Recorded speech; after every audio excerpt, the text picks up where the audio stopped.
So may post po si Direk Daryl Yap at hindi ko alam kung inaalas ka lang niya si inaalas ka lang niya si Wakwak ng Cebu.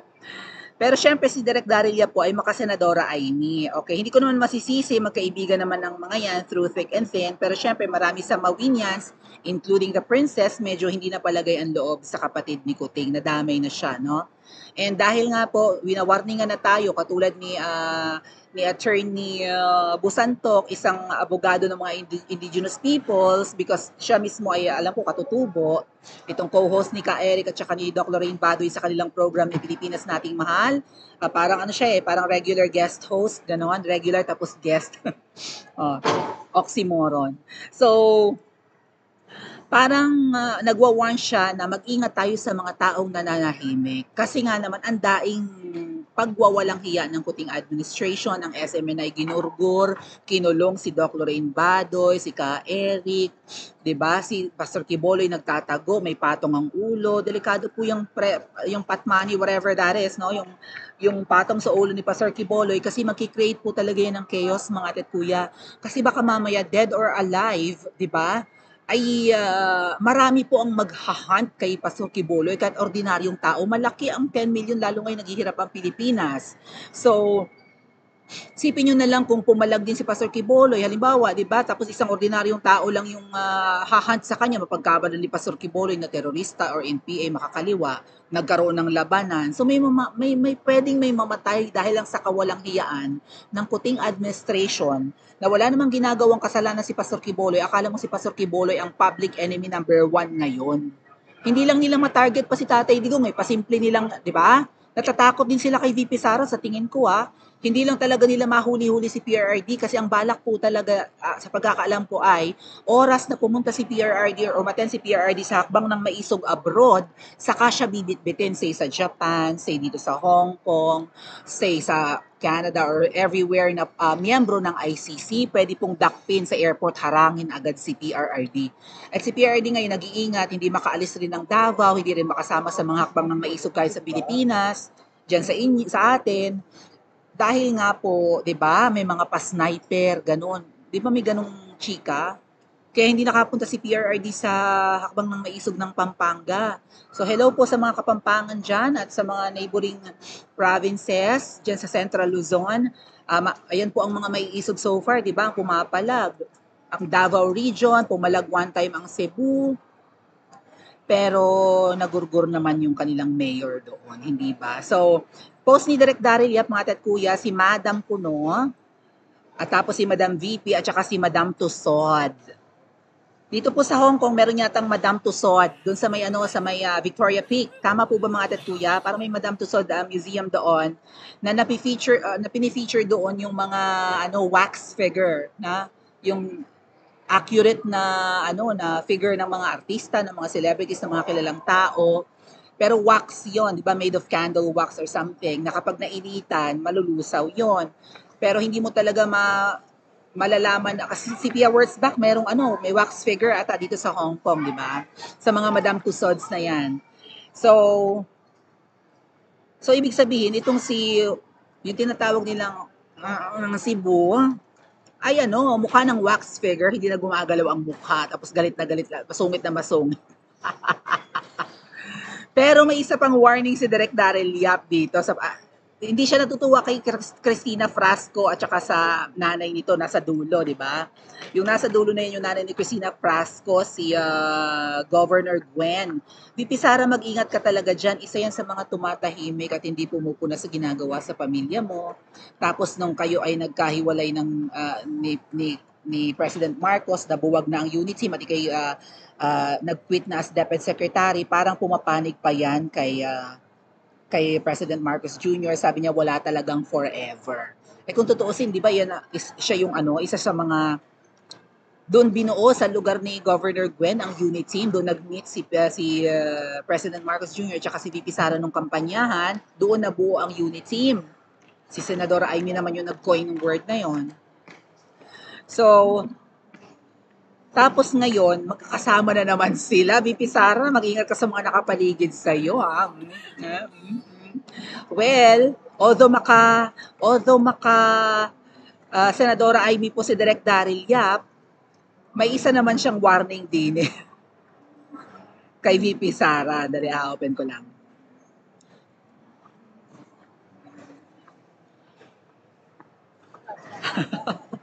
Eto. So nagbubulungan sa picture si VP Sara at saka si Senadora Amy. Okay?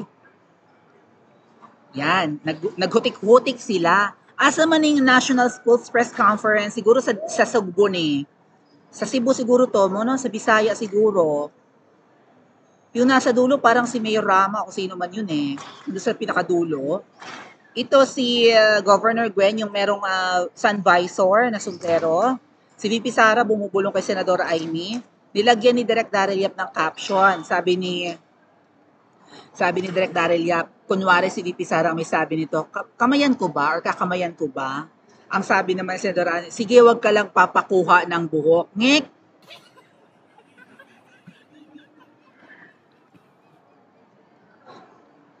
VP Sara, amping kanunay. Tama ba?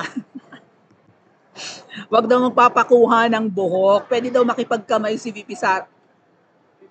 Remember what happened to Dr. Rowena Burden? Right? I don't know. Kung sa Mindoro may daw-daw, right? Mapitikan lang ng fluorescent powder or whatever powder that is ng mga mandadaw-daw sa Mindoro, nilalagay sa kuko, sa inumin mo sa pagkain mo. Ang mangyayari sa'yo, kung ikaw'y nadaw-daw or naperwisyo ng marunong yan sa Mindoro, masisimento ang kinakain mo. So, lalaki tiyan mo. Di ba mga nadadaw-daw, lumalaki ang tiyan.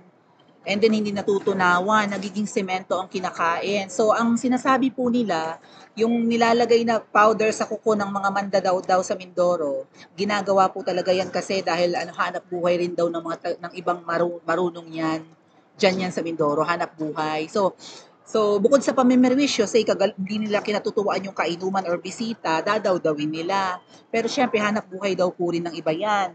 Ang nangyayari ay may dadaw-dawin sila, tapos magpapagamot yung taong yon, di ba? Lumaki ang tiyan na semento, hindi natutunawan, ilang linggo na. Sa kanila rin pupunta para magpagamot, meron silang ipaiinom. Kind of a milk or something na matutunaw or maalis na yung mga nasimentong kinain ng nadaw-daw. Ang alam ko po, parang powder ng fluorescent yan eh, yung bulb or yung fluorescent na ilaw, kung hindi man buto ng tao na dinurog. May nagkwento lang sa akin taga Mindoro, not sure kung yun lang or baka hindi naman nila dinidisclose ang lahat ng mga ingredients. Pero ganun daw po ang sistema, ginagawang hanap buhay bukod sa ginagawang pamimerwisyo sa kapwa at kagalit. Yung mga daw-dawan, thingy-thingy. Nag-range po ng 20 hanggang 30,000 ang bayad. Like 5 years, 10 years ago kung nakausap yung taga Mindoro, baka ngayon mas malaki, baka 50,000, lalo ngayon mahal ang bilihin, di ba? So VP Sara, mag-ingat ka, maraming paraan ang pamimerwisyo, either ikaw ay mahilahan ang buhok at mailagay sa munyeka at matusok-tusok ang munyeka at kung ano mangyari sa iyo, di ba? Mag-ingat-ingat. Yung mga nasa paligid mo ay mga mangga, mangko, wala naman akong dito kung sino sa kanila, mambo. Mangkoko, mambugo, manggaga, magerd. Ano ba yung mga nakabalibot sa iyo, VP Sara? Amping-amping, dahan-dahan, VP Sara, no? Mag-ingat-ingat, kuidaho, VP Sara. At ikaw ang aming designated survivor. Ano man ang mangyari, gusto namin ikaw na kung pwede nga lang maapaaga sana, hindi ba? Si VP Sara po kasi ang pinaghihinalaan na may masamang balak ngayon sa SONA, pero ang mga nakapaligid naman sa kanya, ang wala naman talaga tayong tiwala. Tama ba? Nasa paghihitsura naman talaga nila na wala silang gagawing tama. So, I'm gonna show you yung post ni Mon Tulfo, mga ate at kuya, bago tayo manobat. Share ko lang sa inyo. Kasi si VP Sara, despite na hindi tayo nagtitiwala sa mga nakapaligid sa kanya, siya yung pinaghihinalaan na may gagawing hindi maganda. No, mamaya yung kay Montulfo. Ito munang yung anak din ni Governor Gwen. Ang ating, ito parang budol na naman eh, di ba? Mambu. Kung merong mangkuko, may mambubu. Nambubudol na naman po ang Department of Tourism. Dahil po, anak ni Governor Gwen ng Cebu, ang secretary, di ba? Si Cristina Frasco.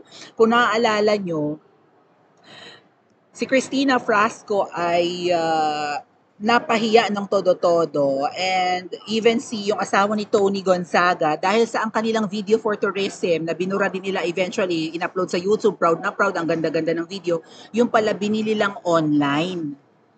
'Di ba? Hindi naman, ang laki kasi ng budget ng ano ng rebranding, like 50 million. Siguro palit ng mga posters, tapos palit ng VTR ng video, yung ad, 'di ba? Tapos ang ginawa nila, kumuha lang sila sa online na bibili ng mura lang, like $10, $5 worth of video, tapos pinagsama-sama lang. Kaya doon sa tourism video na ang laki ng budget, hindi na tinuloy yung mga shoot sa Boracay, kung saan-saan pa, iilan lang yung natuloy, nagtipid pong talaga. Anak ni ano yon, ni Governor Gwen, ang secretary, Christina Frasco. Dawit doon ang asawa ni Tony Gonzaga na pamangkin ni Ma'am Shi, and ang hinala po ng marami, si Ma'am Shi rin naman ang may pakana ng pagtitipid na yan. Dahil hindi naman talaga si Christina Frasco ang namumuno sa tourism. Kumbaga may may control din si Ma'am Shi.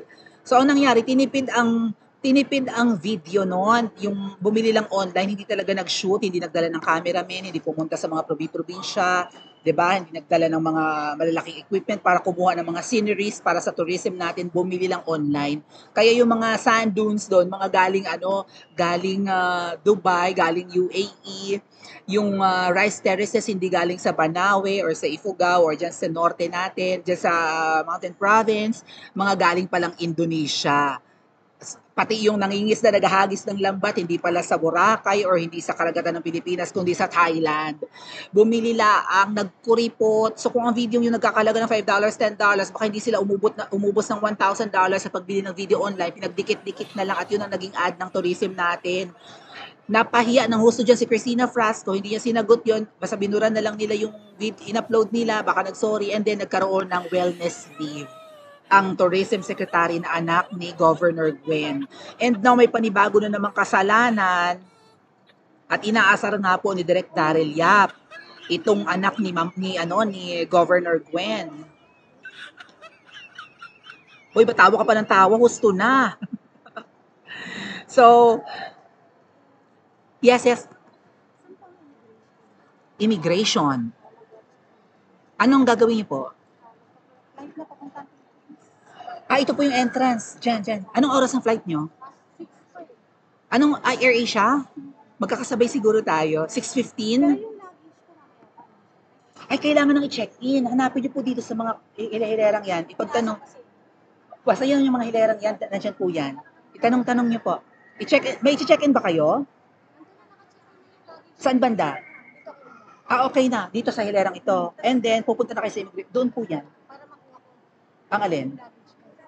Pauwi na kayo ng Pilipinas, di ba? Ay, sa aeroplano na yun. Hindi nyo nahawakan. Oo, sa aeroplano na yun kasi chinek-in di ba? Oo. Ayan yung mga bit-bit nyo sa loob. So, doon po kayo papasok sa mga nagpapasukang yan. Ayan po, oo.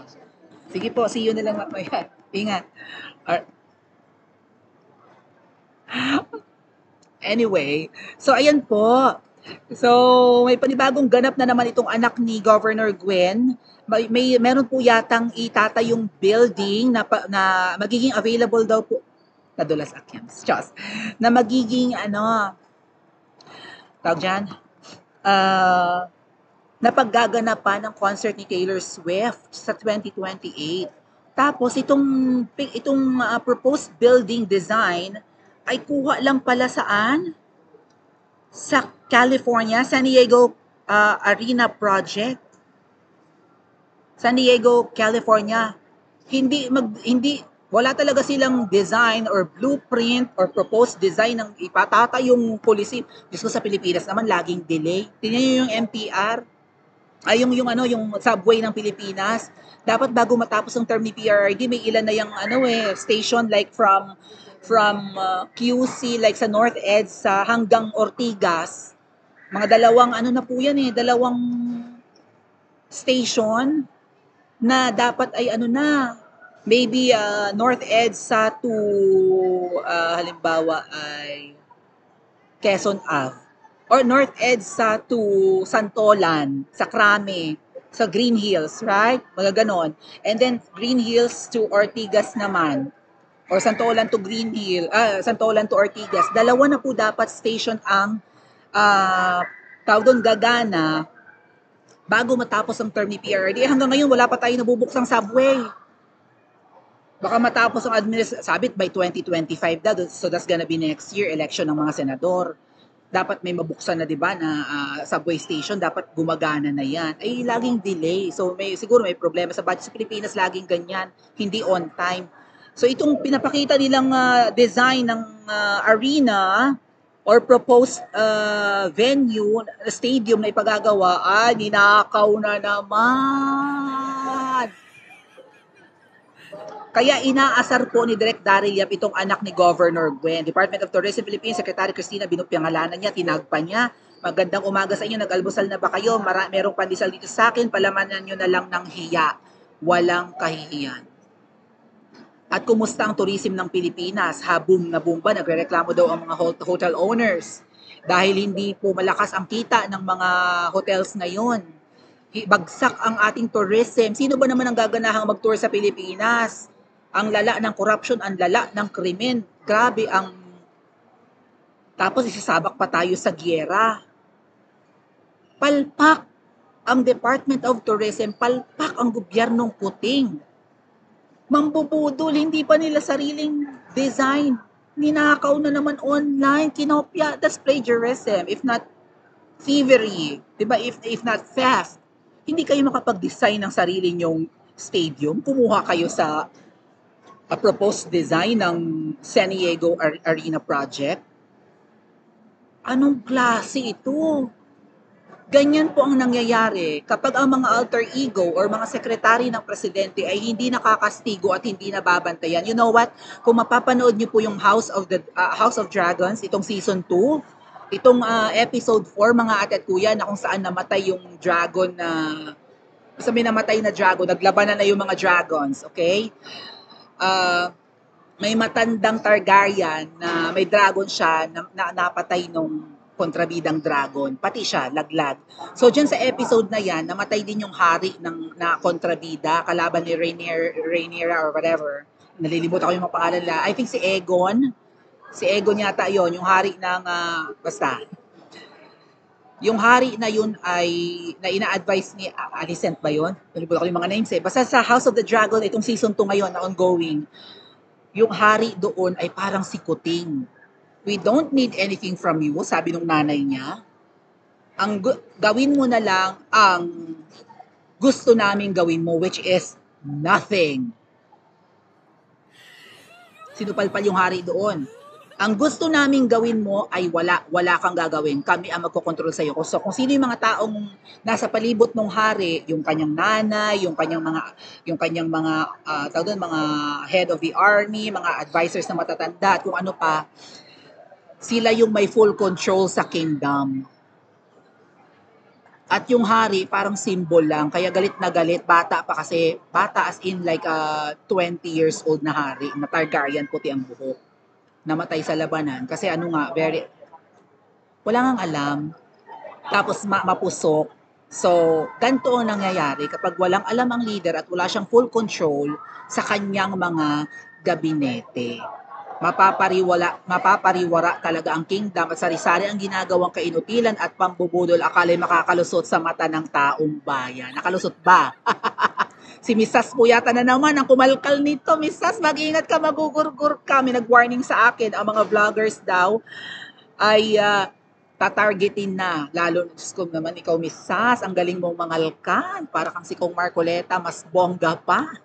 Kaya mong i-trace ang lineage, kaya mong i-trace ang family tree ng kung sino man, kaya mong malaman kung ang mga ginagamit ng mga mambubudol ay sarili nilang initiative or copyright lang pala or 'di ba pangungopya lang or pagnanakaw lang online ng mga available proposed design. Mrs. mag-ingat ka sa Mangko, VP Sara, hindi lang ikaw ang dapat mag-ingat, buong Pilipinas. Agree ba kayo mga dad kuya? Pa-comment po sa comment section at mag-like and subscribe din po kayo.